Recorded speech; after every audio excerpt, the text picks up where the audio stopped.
اکثر یہ بیان کیا جاتا ہے کہ کسی شخص کو یہ حق نہیں کہ وہ کسی کی نیت اور اس کے باطن میں موجود محرکات کو طے کرے، اس لیے کہ یہ خدا کی ڈومین کی جگہ ہے۔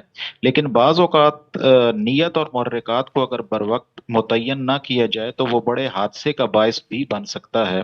ہم اپنے تجربے اور مشاہدے کی روشنی میں بعض دفعہ یہ سمجھنے میں کامیاب ہو جاتے ہیں کہ اب کوئی شخص کیا اقدام کرنے والا ہے، چاہے وہ قتل ہو، لڑائی ہو یا گالم گلوچ کا اقدام ہو۔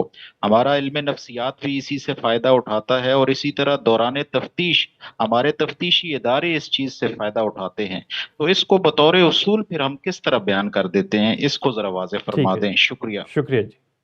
اس کے دو مراحل ہیں، دونوں میں فرق و امتیاز قائم رکھنا چاہیے۔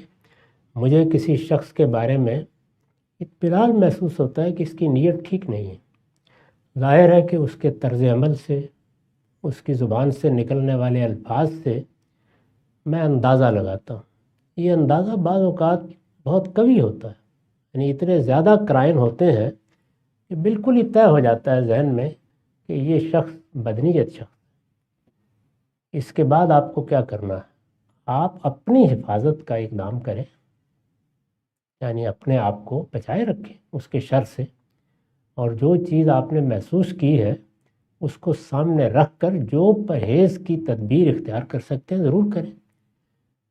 دوسرا مرحلہ یہ ہے کہ آپ آگے بڑھ کر اس پر الزام لگا دیتے ہیں، آپ اس کے بارے میں زبان کھولتے ہیں، آپ کہتے ہیں کہ یہ بدنیت آدمی ہے۔ یہ اب آپ کے لیے دنیا کے سامنے شہادت ہے۔ اس میں آپ سے بہت سوالات کیے جائیں گے، پوچھا جائے گا آپ سے۔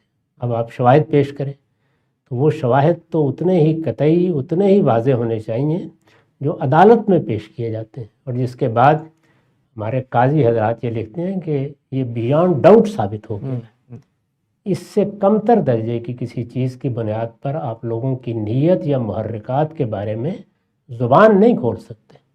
اپنے لیے جو احتیاط آپ اختیار کرنا چاہتے ہیں ضرور کریں، اس سے کون روکتا ہے؟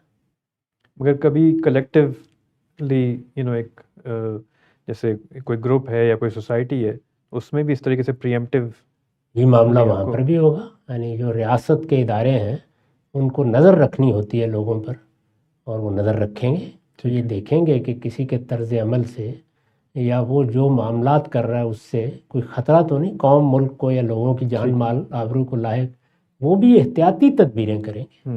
ان کو بھی اگر کوئی بات زبان سے کہنی ہے یا کوئی اقدام عملاً کرنا ہے کسی کے خلاف، تو ظاہر ہے اس کے لیے شواہد مانگے جائیں۔